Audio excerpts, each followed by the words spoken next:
príncipes e princesas, tudo bem? Como é que tá aí o isolamento de vocês? Estão fazendo tudo direitinho, estão fazendo todas as tarefas, mas o mais importante que eu quero saber aqui, vocês estão cumprindo a quarentena da maneira correta? Vocês estão lavando as mãos direito? Quando não dá para lavar as mãos, vocês estão passando álcool em gel? Esse é um momento de cooperação, tá, gente? Vamos ter responsabilidade com o outro. Não só com os idosos, mas com todo mundo, né? Enquanto nós estamos no período de quarentena, que a gente está aí um pouco afastado desse contato, né, dessa nossa rotina que a gente tinha, a gente vai fazer revisão de conteúdo para a prova bimestral de vocês. Os capítulos que serão abordados nessa aula aqui serão capítulo 3, região e divisão regional, capítulo 4, a formação e a diversidade da população brasileira e o capítulo 5, indicadores da população brasileira. Então, vamos que vamos. O primeiro capítulo que a gente vai revisar hoje é o capítulo 3, que fala sobre região e divisão regional. E aí, bebês, vamos falar sobre as regionalizações mais usadas no Brasil, né? Só que antes da gente falar sobre essas duas regionalizações que estão aí no slide de vocês, vamos só lembrar aqui por que a gente regionaliza, tá? A gente regionaliza, gente, para que a gente possa estudar melhor o espaço, para que a gente possa compreendê-lo melhor, para administrá-lo melhor. O mundo pode ser regionalizado de diversas maneiras. Eu posso dividir o planeta em continentes, esses continentes em países, esses países em estados, esses estados em municípios, esses municípios em bairros e por aí vai, tá? É uma forma de regionalizar. Eu vou estabelecer um critério. Toda vida que a gente for regionalizar, a gente tem que estabelecer critérios, certo? É claro que quando a gente cria uma região, não quer dizer que absolutamente tudo é homogêneo, mas, de acordo com aqueles critérios, há uma homogeneidade ali, ok? Quando o Brasil começou a ser regionalizado, sim, eu falo isso porque a gente já passou por várias regionalizações, certo? Foram criados diversos critérios. Já foi criado critérios físicos, somente físicos, econômicos, somente culturais, ou a mistura de físicos com culturais, sociais, enfim, o Brasil já passou por diversas regionalizações. Atualmente, as duas regionalizações mais usadas são a do IBGE e a do geógrafo chamado de Pedro Pinchas. A regionalização proposta pelo IBGE, ela divide o Brasil em 5 regiões. A região norte, que é a maior região de extensão, a região nordeste, que é a que possui o maior número de estados, tá? A região sul, que tem apenas 3 estados. O Centro-Oeste também só tem 3 estados, porém, o Centro-Oeste tem o Distrito Federal, né? E a região Sudeste, mais industrializada, desenvolvida, populosa, povoada e a mais importante economicamente, tá? Na regionalização proposta pelo Pedro Pinchas, eu tenho a divisão em 3 complexos regionais. A região amazônica, última área de ocupação, a área mais periférica, menos desenvolvida industrialmente. A região nordeste foi a primeira área de ocupação, é uma área que tem uma tecnologia ainda em desenvolvimento. E a região centro-sul, que é a área mais industrializada, mais desenvolvida, mais povoada, até porque vivenciou alguns ciclos econômicos que promoveram esse desenvolvimento muito forte, tá? Essas duas regionalizações, gente, elas são bem diferentes porque elas utilizam critérios diferentes. Os critérios estabelecidos por elas são diferentes, logo, as regiões também serão diferentes. A gente vai ter o IBGE dividindo em 5 regiões e o Pedro Pinchas dividindo em 3 regiões. Agora vamos lá para uma questãozinha do TD, com certeza questão de prova, tá? As diferenças entre as duas regionalizações. Elas são bem claras, né? Uma regionalização divide em 5 regiões e a outra apenas em 3. Mas, além dessa diferença muito óbvia na quantidade de regiões, a gente tem que levar em consideração que a regionalização proposta pelo IBGE, ela respeita o limite entre os estados. Você não vai encontrar nenhum estado em duas regiões. Já a regionalização proposta pelo Pedro Pinchas, ela não respeita o limite entre os estados. Você pode encontrar um estado em mais de uma região, como por exemplo Minas Gerais. Minas Gerais, na regionalização proposta pelo Pedro Pinchas, ela está na região Nordeste, um pedacinho dela, e a maior parte dela está na região Centro-Sul, tá? Outra diferença são os critérios que são estabelecidos, né? Falei muito disso no slide passado. O critério estabelecido pelo IBGE são aspectos econômicos, sociais, físicos, culturais. É uma mistura, né, de todos esses aspectos. Já a regionalização proposta pelo Pedro Pinchas, ela leva em consideração o processo de ocupação e as atividades econômicas predominantes em cada região, tá? A gente vai utilizar, pessoal, mais a regionalização proposta pelo Pedro Pinchas, que são os 3 complexos regionais, certo? Eu citei para vocês no slide anterior algumas características gerais de cada um desses 3 complexos regionais.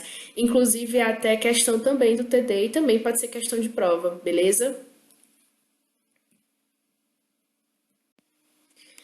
Sim, bora pro próximo capítulo, né, gente? Capítulo 4, formação e a diversidade da população brasileira. A gente vai falar nesse capítulo sobre as etnias formadoras da população brasileira.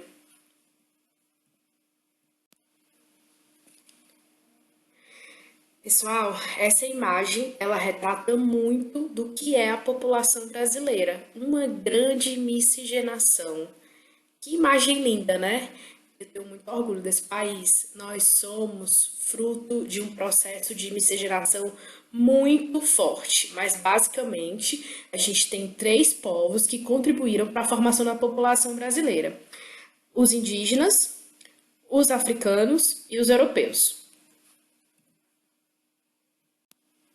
Galerinha, como eu falei para vocês anteriormente, né? A população brasileira, ela é formada por 3 etnias: os indígenas que já moravam aqui antes da chegada dos europeus, né? Os europeus que são os invasores que colonizaram o território brasileiro, e a gente tem os africanos que foram que vieram para cá para o Brasil de maneira forçada, né? Contribuíram para a formação da população, mas não vieram para cá porque quiseram. Pessoal, vou falar um pouquinho de cada um desses 3 grupos étnicos, certo? Vou começar aqui com os indígenas, que já estavam aqui no território brasileiro antes da chegada dos europeus. Ao contrário do que muitos pensam, os povos indígenas, eles não são homogêneos. Na verdade, eles são bem heterogêneos. Só para vocês terem uma noção, a gente tem mais de 180 línguas indígenas sendo faladas aqui no Brasil atualmente. Ao contrário também do que muitos pensam, alguns indígenas, eles não aceitaram bem a chegada dos portugueses, ou seja, houve resistência. Mas houveram indígenas que se aliaram a eles, certo? Quando os europeus chegaram aqui no território brasileiro, muitos desses indígenas foram escravizados, perseguidos, mortos para poder ocuparem as terras deles. Então, acabou ocorrendo um grande etnocídio e genocídio, né? Que é uma perda parcial ou total da população ou perda parcial ou total da cultura de uma população. Vamos falar aqui um pouco, gente, sobre os africanos, esse povo que contribuiu com a formação da população brasileira, mas foi muito cruelmente maltratado ao longo de alguns séculos, né? Eles vieram para cá para trabalhar como escravos. Na verdade, diga-se de passagem, eles já eram escravos lá no continente africano, tá? Não é que os portugueses chegaram lá, tomaram, roubaram esses negros e trouxeram para cá, para as Américas. Na verdade, eles eram vendidos, havia um comércio de escravos dentro do continente africano, em algumas áreas especificamente, e eles vendiam escravos para os europeus. Esses europeus compravam esses homens, mulheres, enfim, escravos a um preço muito barato, e acabavam trazendo para as Américas, né? Porque não foi só o Brasil que recebeu escravos, e forçavam esses escravos a trabalharem em condições precárias, tá? Esse povo ele resistiu forte, tentou resistir fortemente à escravização, tá? Haviam várias formas de resistência, revoltas, fugas, as mulheres muitas vezes se negavam a engravidar, né, para procriar e ter mais escravos. A gente não pode caracterizá-los como imigrantes porque eles vieram para cá de maneira forçada, beleza? E, finalmente, o povo europeu, né, que foi o colonizador do território brasileiro. Esse povo que influenciou bastante a cultura da população brasileira. O maior fluxo de imigrantes que nós recebemos aqui no Brasil foi, sem dúvida, na segunda metade do século XIX para o início do século XX. Nesse período, por conta de fatores externos, mais especificamente a Europa estava em crise econômica por conta das revoluções industriais, havia muito desemprego. Nesse período, o governo brasileiro fez uma propaganda muito grande para receber esses imigrantes. Então, vieram para cá em um número muito elevado, portugueses, italianos, espanhóis, japoneses e alemães. Esse processo de recebimento muito elevado de imigrantes, ele só cessou no governo do Getúlio Vargas. Ei, fica aqui comigo só mais um bocadinho, vai?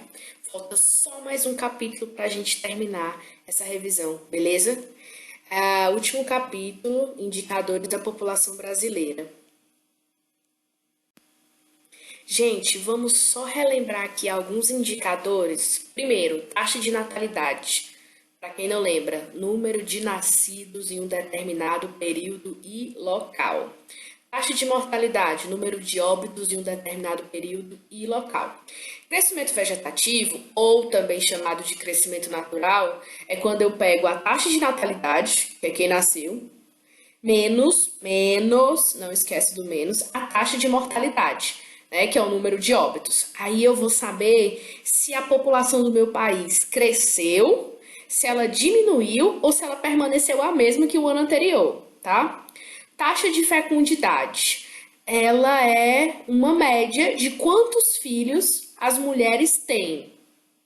Expectativa de vida é a média de anos em que a população vai viver, e a taxa de mortalidade infantil é o número de crianças que morrem antes de completar um ano de idade. Pessoal, por que vocês precisam saber aqueles indicadores? Pelo menos parte deles, né? Para que você possa fazer uma análise da pirâmide etária. Com certeza, veja bem o que eu estou dizendo, com certeza haverá análise de pirâmide etária na sua provinha, tá? O que você precisa saber para analisar uma pirâmide etária? Você precisa saber como está a base da pirâmide etária e o topo dessa pirâmide etária. Primeira coisa, a base da pirâmide etária, ela vai indicar a taxa de natalidade. E o topo da pirâmide vai indicar se essa população está vivendo mais tempo ou não. Patrícia, como é que eu vou observar isso? No meio dessas tuas duas pirâmides aí, tu vai conseguir observar uma faixa etária. Tá vendo que a primeira faixa etária é de 0 a 4 anos? Tá vendo que na pirâmide etária do continente africano, essa base é bem larga? Na pirâmide etária da Europa, essa base é bem mais estreita. Isso significa o quê? Na pirâmide etária da África, eu tenho muita gente nascendo, em comparação com a pirâmide etária da Europa. A população que nasce na Europa é bem menor, certo? Olha o topo. O topo da pirâmide do continente africano é bem estreitinho. Na verdade, essa pirâmide etária da África, ela é uma pirâmide etária tradicional, com característica mesmo de pirâmide. Ela tem um topo bem estreito. Isso significa o quê? Que a população não vive tanto tempo. Já a pirâmide etária da Europa, o topo dela é mais largo. A Europa já não tem uma pirâmide etária clássica, tá? Essa pirâmide etária da Europa, ela está mudando. Por quê? Significa que estão nascendo um número menor de pessoas e as pessoas estão vivendo mais tempo na Europa, certo? No continente africano já é o oposto. Ainda nascem muitas pessoas e a expectativa de vida de sobrevivência dessas pessoas ela é bem menor, tá? Você pode analisar também o meio da pirâmide, que é a população adulta, certo? Você pode observar se você tem uma elevada população adulta ou uma população adulta bem mais baixa. Por exemplo, de 15 até os 50 anos, eu tenho uma população adulta maior na Europa do que a população que está nascendo, né, de jovens. Já na Europa, eu tenho mais jovens e crianças do que a população adulta.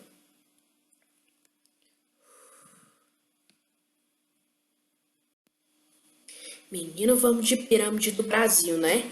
Rapaz, você pode estar olhando para essa pirâmide e dizer assim, Patrícia, eu não estou entendendo nada, tá?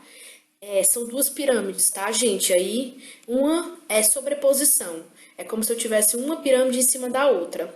Só que se eu trabalhasse somente com cores, o gráfico ele ia ficar muito poluído. Então, se você der uma observada bem na legenda, você vai perceber o quê? Que a pirâmide etária que ele está formando aí no ano de 2012 é essa que tem os tracinhos e as bolinhas. Ela está fazendo um formato de uma pirâmide. E a pirâmide etária no ano de 2018 é essa que está trabalhando com cores, o verde e o laranja, certo? Se você observar bem a sobreposição aí, você vai perceber que houve uma mudança na população brasileira. Por exemplo, as taxas de natalidade no ano de 2012 eram maiores do que as taxas de natalidade no ano de 2018. A população jovem do ano de 2012 também era maior do que a população do ano de 2018. A expectativa de vida no ano de 2018 deu uma pequena melhorada nas mulheres, tá? Mas ela basicamente é a mesma que o ano de 2012.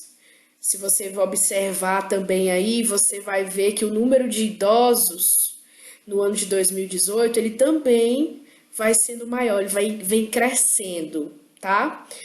Inclusive, eu quero passar esse exercício de classe para vocês. De classe não, né? De casa.